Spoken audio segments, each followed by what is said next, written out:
Et bonjour à tous, on se retrouve aujourd'hui pour une nouvelle vidéo. On va parler du nombre dérivé d'une fonction. Alors, l'objectif, ça va être vraiment de reconstruire ce qu'est le nombre dérivé. Donc, comment est-ce qu'on arrive à la définition avec la limite compliquée. Et comment est-ce qu'on généralise, c'est quoi la définition d'une fonction dérivable. D'abord, on va vraiment partir de la problématique suivante, c'est qu'on cherche un outil qui nous permettrait de dire efficacement si une fonction est croissante ou décroissante, d'accord, sans avoir à regarder sa courbe représentative. Donc l'idée, c'est qu'on va partir d'un cas très particulier, c'est-à-dire celui des fonctions affines. Fonctions affines, comme vous savez, leur courbe représentative, c'est une droite, et elles sont définies par une expression donc, qui est f de x égale ax plus b, où a, c'est ce qu'on appelle le coefficient directeur de la fonction, et ce coefficient directeur n'a pas le droit d'être égal à 0. Alors comme son nom l'indique, le coefficient directeur, c'est celui qui dirige la droite, et donc quand il est strictement positif, ma fonction est strictement croissante. Quand il est strictement négatif, ma fonction est strictement décroissante. Donc là c'est super, pour les fonctions affines, on a un outil, c'est ce petit a, le coefficient directeur. Il y a juste à connaître son signe et on sait si la fonction est croissante ou décroissante sans avoir à tracer la courbe. Bon, mais est-ce qu'on peut généraliser ça pour une fonction quelconque? Je vous propose une petite activité sur GeoGebra pour essayer de comprendre. Donc ici, vous voyez, j'ai tracé une fonction. Ici, c'est une fonction polynôme de degré 3. Et j'ai placé un point A de coordonnées 1, 2. L'idée, ça va être de trouver un coefficient qui nous permet de dire, autour du point A, est-ce que ma fonction va être croissante ou décroissante? Bon là, évidemment, ça se voit bien, vu qu'on a accès à la courbe représentative, on voit qu'elle est croissante, mais ce n'est pas toujours le cas.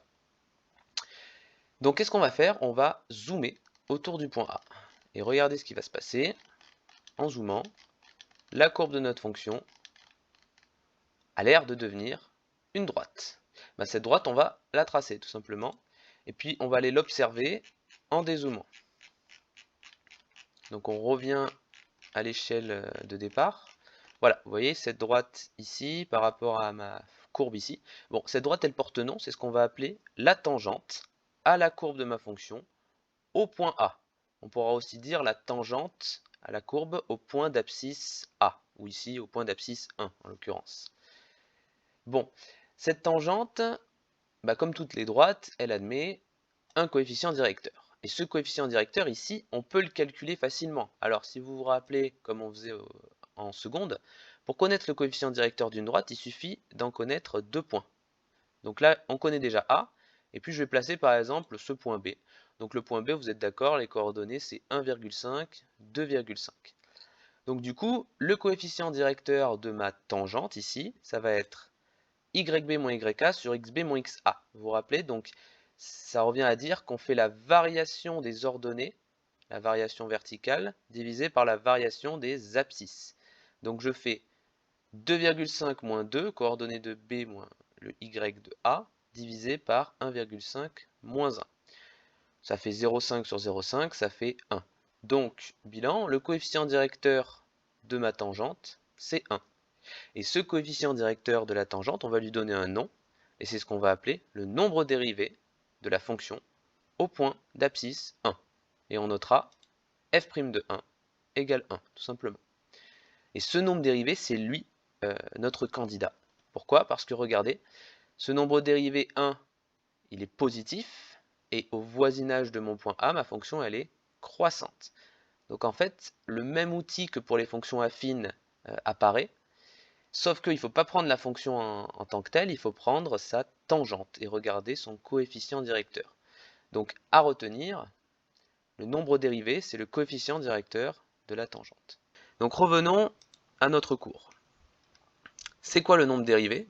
Alors d'abord, je définis ce qu'est la tangente. Là, vous voyez que c'est une définition très peu rigoureuse, hein. On en verra une juste après qui sera un peu mieux. La tangente à la courbe de la fonction au point A de coordonnées A, f de A, c'est la droite qu'on obtient en zoomant autour du point A. Bon. Et par contre, définition du nombre dérivé tel quel, c'est f' de A, c'est le coefficient directeur de la tangente. Alors ça, il va falloir s'en rappeler par cœur, hein, c'est super important pour la suite. Du coup, comme je vous l'ai dit, si f' de A est positif, la fonction est croissante au voisinage de A. Si f' de A est négatif, la fonction est décroissante au voisinage de A. En fait, la fonction se comporte comme sa tangente au voisinage du point A. Ça, c'est super fort, hein. Vous voyez que dans un petit voisinage, hein, autour du point A, notre fonction va ressembler à sa tangente. Bon, maintenant, l'objectif, ça va être d'être plus précis. Alors pour ça, on va vraiment essayer de formaliser une définition plus précise du nombre dérivé. Donc deuxième activité GeoGebra. Donc j'ai refait ma fonction, vous voyez, c'est la même que tout à l'heure, et j'ai retracé la tangente au point A. D'accord? Donc là, l'idée, c'est qu'on va partir autrement. Je vous rappelle, l'objectif, c'est de formaliser une définition plus rigoureuse de la tangente et du nombre dérivé en plus.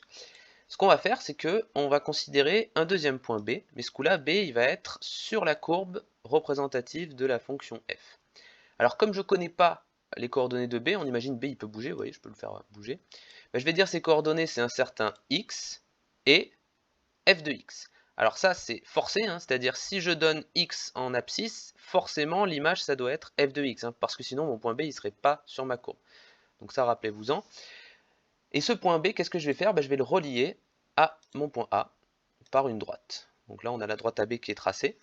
Et puis, je vais prendre mon point B et je vais l'envoyer venir se coller au point A. Regardez ce qui se passe, la droite, qu'est-ce qui lui arrive? Ben, vous voyez qu'elle se rapproche de la tangente jusqu'à fusionner avec elle. Ça marche pareil si je prends B et que je l'envoie en partant de la gauche. Vous voyez, je me rapproche de ma tangente, hop, et ma droite AB devient la tangente. Donc qu'est-ce que ça veut dire tout ça? Ben, en fait, on vient de dire que la limite de la droite AB quand B se rapproche de A, c'est la tangente, la fameuse tangente à la courbe de ma fonction au point A. On pourra dire aussi que la limite quand x tend vers 1, vous voyez, imaginez je prends x, hein, l'abscisse de mon point B, et que je le fais se rapprocher de 1, bah c'est pareil, hein, mon point B il va forcément venir se rapprocher du point A. Et donc, la limite, donc je l'ai écrit là, la limite de la droite AB quand x tend vers petit a, alors ici petit a c'est 1, mais je le fais dans le cas général, la limite de AB c'est la tangente TA. Très bien. Donc là, ça va être ça en fait la définition plus propre de la tangente. Et du coup, on va pouvoir venir rendre plus rigoureux également la définition du nombre dérivé. Pourquoi? Parce que nous, on connaît le coefficient directeur de la droite AB. Il suffit de réappliquer la formule qu'on a vue l'autre fois. On connaît A, on connaît B, donc on va faire f de x moins f de a, on rappelle la variation des ordonnées, divisé par x moins a, la variation des abscisses. Encore une fois, je le fais dans un cas général. Je prends vraiment un petit a quelconque et je prends un x quelconque. Donc le coefficient directeur de ma droite AB, c'est ça. Mais je vous rappelle que le coefficient directeur de la tangente en A, par définition, on a dit que c'était f' de A, c'est-à-dire le nombre dérivé de la fonction au point d'abscisse A.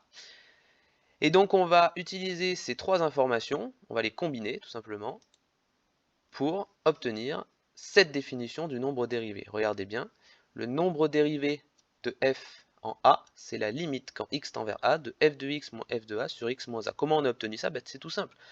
La tangente, on a dit que son coefficient directeur, c'était f' de A. Oui, mais la tangente, c'est la limite de la droite AB.